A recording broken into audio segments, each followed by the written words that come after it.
ರಾಜ್ಯದಲ್ಲಿ ಆರ್ಎಸ್ಎಸ್ಗೆ ಅಂಕುಶ ಫಿಕ್ಸ್ ಅಂತ ಹೇಳಲಾಗ್ತಾ ಇದೆ.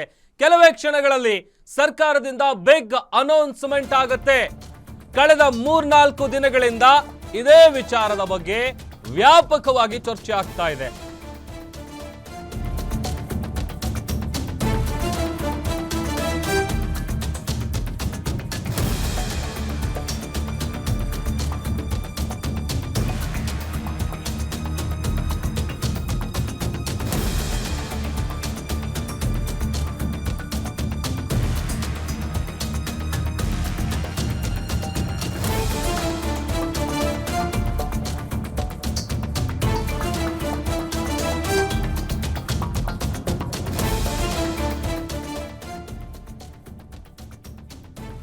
ಕೆಲವೇ ಕ್ಷಣಗಳಲ್ಲಿ ಸರ್ಕಾರದಿಂದ ಬಿಗ್ ಅನೌನ್ಸ್ಮೆಂಟ್ ಆಗಲಿದೆ. ಆರ್ಎಸ್ಎಸ್ಗೆ ಕಡಿವಾಣ ಹಾಕುವಂತೆ 2ನೇ ಪತ್ರವನ್ನ ಬರೆದಿದ್ದಾರೆ ಪ್ರಿಯಾಂಕ್ ಖರ್ಗೆ. ಅದರ ಬೆನ್ನಲ್ಲೇ ಮತ್ತೆ ಸಿಎಂ ಅನ್ನ ಭೇಟಿ ಮಾಡಿದ್ದಾರೆ ಐಟಿ-ಬಿಟಿ ಸಚಿವರು. ಕ್ಯಾಬಿನೆಟ್ ಮೀಟಿಂಗ್ ಮುನ್ನ ಮುಖ್ಯಮಂತ್ರಿಗಳನ್ನ ಭೇಟಿ ಮಾಡಿದ್ದಾರೆ ಸಚಿವ ಪ್ರಿಯಾಂಕ್ ಖರ್ಗೆ. ಸಭೆ ಆರಂಭವಾಗುವ ಮುನ್ನ ಸಿಎಂಗೆ ಮತ್ತೊಮ್ಮೆ ಮನವಿ ಮಾಡಿದ್ದಾರೆ. ಆರ್ಎಸ್ಎಸ್ ಕಾರ್ಯ ಚಟುವಟಿಕೆಗಳಿಗೆ ಕಡಿವಾಣ ಹಾಕುವ ಬಗ್ಗೆ ಮತ್ತೆ ಮನವಿಯನ್ನ ಮಾಡಿದ್ದಾರೆ. ಭೇಟಿಯಾಗಿ ಅಧಿಕಾರಿಗಳು ಆರ್ಎಸ್ಎಸ್ ಕಾರ್ಯಕ್ರಮಗಳಲ್ಲಿ ಭಾಗಿಯಾಗುವಂತಿಲ್ಲ, ಒಂದು ವೇಳೆ ಭಾಗಿಯಾದ್ರೆ ಶಿಸ್ತು ಕ್ರಮ ಜರುಗಿಸುವ ಬಗ್ಗೆ ಸುತ್ತೋಲೆ ಹೊರಡಿಸಬೇಕು.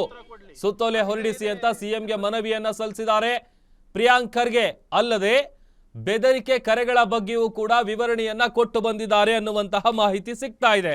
ಒಂದ್ ಕಡೆ ಇವತ್ತಿನ ಕ್ಯಾಬಿನೆಟ್ ಮೀಟಿಂಗ್ ನಲ್ಲಿ ಈ ವಿಚಾರದ ಬಗ್ಗೆ ಚರ್ಚೆ ಆಗೋದು ಎಲ್ಲಾ ರೀತಿಯಾದಂತಹ ಲಕ್ಷಣಗಳು ಕಾಣಿಸ್ತಾ ಇದೆ. ಮತ್ತೊಂದು ಕಡೆ ಆರ್ಎಸ್ಎಸ್ಗೆ ಅಂಕುಶ ಹಾಕೋದು ಫಿಕ್ಸ್ ಅನ್ನುವಂತಹ ಮಾಹಿತಿ ಸಿಗ್ತಾ ಇದೆ.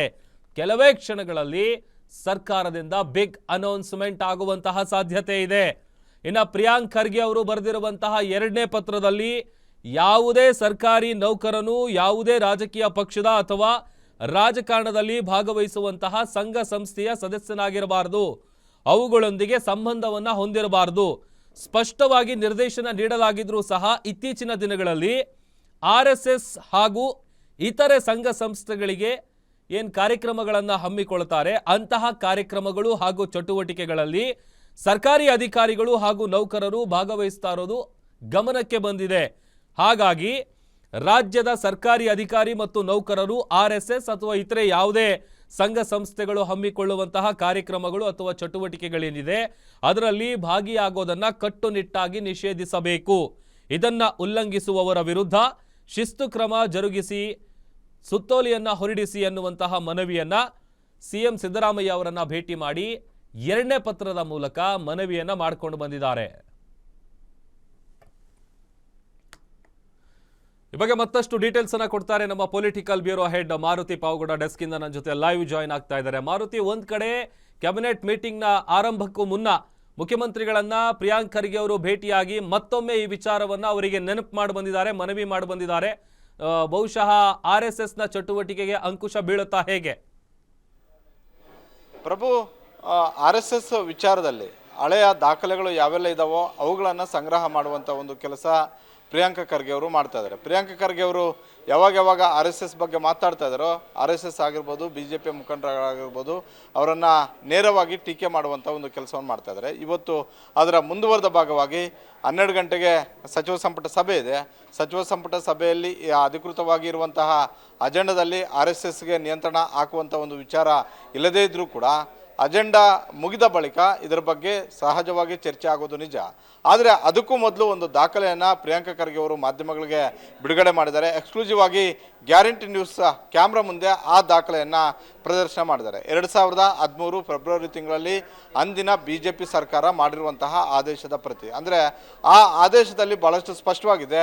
ಸರ್ಕಾರಿ ಶಾಲಾ ಕಾಲೇಜುಗಳು ಹಾಗೂ ಏಡೆಡ್ ಕಾಲೇಜುಗಳು, ಶಾಲಾ ಕಾಲೇಜುಗಳು ಏನಿದ್ದಾವೆ ಅದರ ಒಳಗಡೆ, ಆ ಮೈದಾನದ ಒಳಗಡೆ ಯಾವುದೇ ಖಾಸಗಿ ಸಂಘಟನೆ ಆಗಿರ್ಬೋದು, ಯಾವುದೇ ಖಾಸಗಿ ಕಾರ್ಯಕ್ರಮಗಳನ್ನು ಮಾಡುವಂತಿಲ್ಲ ಅನ್ನುವಂಥ ಒಂದು ಆದೇಶ. ಆ ಆದೇಶಕ್ಕೆ ಸಂಬಂಧಪಟ್ಟಂತೆ ಈಗ ಚರ್ಚೆ ಆಗ್ತಾ ಇರುವಂಥದ್ದು. ಪ್ರಿಯಾಂಕ್ ಖರ್ಗೆ ಅವರು ಮುಖ್ಯಮಂತ್ರಿ ಸಿದ್ದರಾಮಯ್ಯ ಅವರನ್ನು ಭೇಟಿ ಮಾಡಿ 2013ರಲ್ಲಿ BJP ಸರ್ಕಾರ ಮಾಡಿರುವಂಥ ಒಂದು ಆದೇಶ ಪ್ರತಿಯನ್ನು ಅವರ ಮುಂದೆ ಇಟ್ಟು ಅದರ ಬಗ್ಗೆ ಚರ್ಚೆ ಮಾಡಿರುವಂಥದ್ದು. ಈ ಆದೇಶ ಏನಿದೆ ಇದನ್ನು ನಾವು ಈಗ ಯಥಾವತ್ತು ಜಾರಿ ಮಾಡಬೇಕು. ಇದಕ್ಕೆ ಇನ್ನಷ್ಟು ಕಠಿಣ ಕ್ರಮಗಳನ್ನು ಅಡಾಪ್ಟ್ ಮಾಡುವಂಥ ಒಂದು ಕೆಲಸ ಆಗಬೇಕು. ತಮಿಳುನಾಡು ಮಾಡೆಲ್ ಯಾವ ರೀತಿಯಾಗಿ ನಾವು ರಾಜ್ಯದಲ್ಲಿ ಜಾರಿ ಮಾಡಬೇಕು ಅನ್ನುವಂಥ ಒಂದು ಯೋಚನೆ ಇದೆಯೋ ಅದಕ್ಕೆ ಸಂಬಂಧಪಟ್ಟಂತೆ ಈ ಆದೇಶವೂ ಕೂಡ ನಮಗೆ ಅನುಕೂಲ ಆಗುತ್ತೆ ಅನ್ನುವಂಥದ್ದು. ಜೊತೆಗೆ ಈ ಆದೇಶಕ್ಕೆ ಇನ್ನು ಯಾವ ವಿಚಾರಗಳನ್ನು ಸೇರಿಸಬೇಕು, ಯಾವ ನಿಯಂತ್ರಣ ಕ್ರಮಗಳನ್ನು ಅಗತ್ಯವಾಗಿ ನಾವು ಸೇರಿಸಬೇಕು ಅನ್ನುವಂಥ ಒಂದು ಚರ್ಚೆಯನ್ನು ಮುಖ್ಯಮಂತ್ರಿ ಸಿದ್ದರಾಮಯ್ಯ ಅವರ ಜೊತೆ ಚರ್ಚೆ ಮಾಡಿದ್ದಾರೆ. ಇದಾದ ಬಳಿಕ 12:15 ಇವತ್ತಿನ ಕ್ಯಾಬಿನೆಟ್ ಆರಂಭ ಆಗುತ್ತೆ. ಆ ಸಂದರ್ಭದಲ್ಲಿ ಸಹಜವಾಗಿ RSS ನಿಯಂತ್ರಣ ವಿಚಾರ, RSSಗೆ ಯಾವ ರೀತಿಯಾಗಿ ಮೂಗುದಾರ ಆಗಬೇಕು ಅಂತ ಯೋಚನೆ ಮಾಡ್ತಾ ಇದ್ದಾರೆ ಕಾಂಗ್ರೆಸ್ ನಾಯಕರು. ಇದರ ಬಗ್ಗೆ ಚರ್ಚೆ ಆಗುವಂಥದ್ದು ಸಹಜ. ಆಗ ಯಾವ ಸಚಿವರು ಏನು ಹೇಳ್ತಾರೆ ಅನ್ನುವಂಥದ್ದು ಕೂಡ ಒಂದಷ್ಟು ಭಾಳಷ್ಟು ಚರ್ಚೆ ಆಗುತ್ತೆ. ಯಾಕಂತ ಹೇಳಿದ್ರೆ DK ಶಿವಕುಮಾರ್ ಸೇರಿದಂತೆ ಹಲವು ಸಚಿವರುಗಳು ಕೂಡ ಇದಕ್ಕೆ ಅಪಸ್ವರವನ್ನು ಎತ್ತಿದ್ದಾರೆ. ಆದರೆ ಪ್ರಿಯಾಂಕ್ ಖರ್ಗೆ ಆಗಿರ್ಬೋದು, ಸಿದ್ದರಾಮಯ್ಯ ಅವರಾಗಿರ್ಬೋದು, ಮಹದೇವಪ್ಪ ಅವರಾಗಿರ್ಬೋದು, ಸತೀಶ್ ಜಾರಕಿಹೊಳಿ ಅವರಾಗಿರ್ಬೋದು, ಒಂದು ಟೀಮ್ ಇದರ ಬಗ್ಗೆ ಭಾಳಷ್ಟು ಉತ್ಸಾಹ ಮತ್ತು ಪ್ರೀತಿಯನ್ನು ಇಟ್ಕೊಂಡಿದೆ. ಹೀಗಾಗಿ ಇವತ್ತಿನ ಕ್ಯಾಬಿನೆಟಲ್ಲಿ RSS ನಿಯಂತ್ರಣ ವಿಚಾರಕ್ಕೆ ಸಂಬಂಧಪಟ್ಟಂತೆ 2 ನಿಲುವುಗಳು ವ್ಯಕ್ತವಾಗುವಂಥದ್ದು ನಿಜ. ಆದರೆ ಬಹುತೇಕ ಹೈಕಮಾಂಡ್ ಅಣತಿಯಂತೆ ಹೈಕಮಾಂಡ್ ಮೆಚ್ಚಿಸುವ ಸಲುವಾಗಿಯೇ ಆ RSS ವಿಚಾರಕ್ಕೆ ಸಂಬಂಧಪಟ್ಟಂತೆ RSSಗೆ ಶಾಲಾ ಕಾಲೇಜು ಮೈದಾನದ ಒಳಗೆ ಎಂಟ್ರಿ ಆಗೋದಕ್ಕೆ ಒಂದಷ್ಟು ಕಠಿಣ ಕ್ರಮಗಳಿಗೆ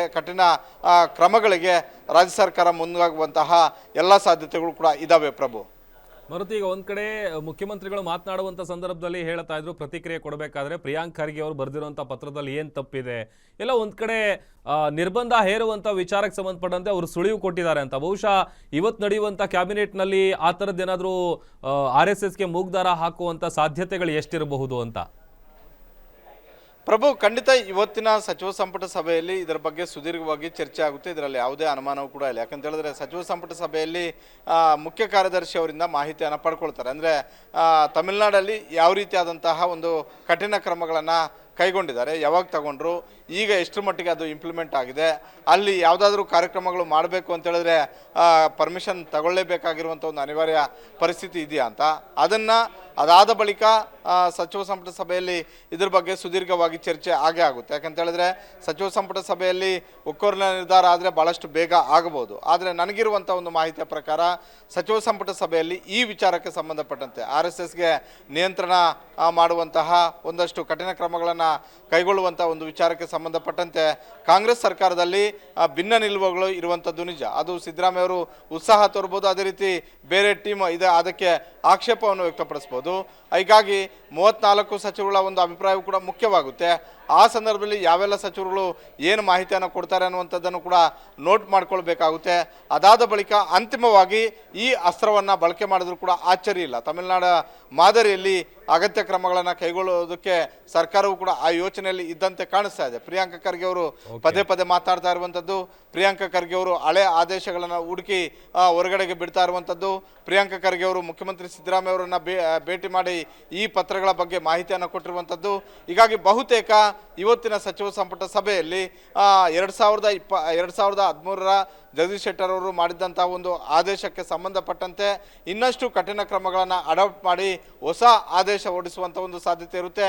ಮುಂದಿನ ದಿನಗಳಲ್ಲಿ ಯಾವುದಾದ್ರೂ ಒಂದು ಸಂಘಟನೆ ಒಂದು ಕೆಲಸ ಮಾಡಬೇಕು ಅನ್ನೋದಾದರೆ ಸರ್ಕಾರಿ ಶಾಲಾ ಕಾಲೇಜುಗಳಲ್ಲಿ ಪ್ರಿಯರ್ ಪರ್ಮಿಷನ್ ಅಂದರೆ ಪೂರ್ವಾನುಮತಿ ಕಡ್ಡಾಯ ಅನ್ನುವಂಥ ಒಂದು ಆದೇಶವು ಕೂಡ ಹೊರಬೀಳುವಂಥ ಒಂದು ಸಾಧ್ಯತೆ ಇರುತ್ತೆ. ಪ್ರಭು, ಓಕೆ, ಥ್ಯಾಂಕ್ ಯು ಮಾರುತಿ, ನಿಮ್ಮೆಲ್ಲ ಡೀಟೇಲ್ಸ್ಗಾಗಿ.